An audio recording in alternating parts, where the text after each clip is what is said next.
Gihingusgan karon sa Mandawi Police ang ilang programang Police on Board kung diin mosuroy sa mga terminal o musakay pa sa pampublikong sakyanan.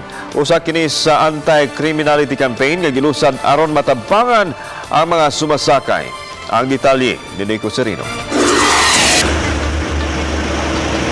Kay holiday karon gihingusgan sa Mandawi City Police Office ang Police on Board. Kini ang programa nila paglibot sa mga public transport terminal aron pagpahinumdum sa mga pasahero.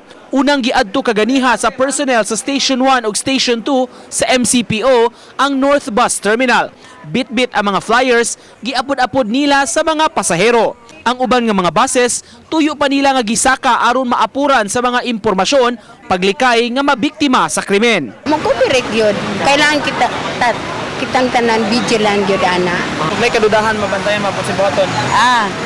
Siyempre, mag-report ka kung nakay cellphone, pwede ka ma-text, di ba? Laing gibisita sa mga pulis ang jeepney terminal sa usa ka mall na nakay pa sila sa jeepney aron mas mapasabot ang mga pasahero.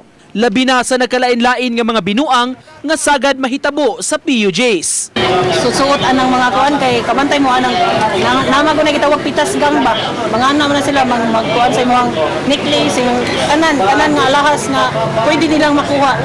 Matod sa kapulisan, dunay lain-lain nga mga modus nga motumaw sagad sa mga pampubliko nga mga sakyanan. Mga importante matod pa nga ngayon gyud nga magmaigmat ang tanan nga mga pasahero aron nga sila dili mabiktima. Kaning laway sir nga kanang laway-laway kanang concert nga nako nay laway diri munang amo na silang gipahimunuan nga kung nagali moingon nga nay laway diri before sila mo kuan sa laway diri or something nga naay diri sila ha ila yung i-safety daan nilang bag nga dapat nagyud sa ilang front sir. Tanang police stations gimanduan nga mohimo og duty sa pag-onboard. Mag-uniforme ang mga pulis ug muplete kon musakay sa mga jeepneys. Random ang oras sa pag-onboard sa mga pulis, maadlawan man o magabi. Dili gid mo kumpiyansa sir kay wa man kita kay baw sa ato ang mga katawhan rin nga kuyog nato sa pagbiyahe nga basin na sila dauta nga kanang buhaton. Uban ni Godfrey Relien, Nico Sereno, Balitang Bisdak.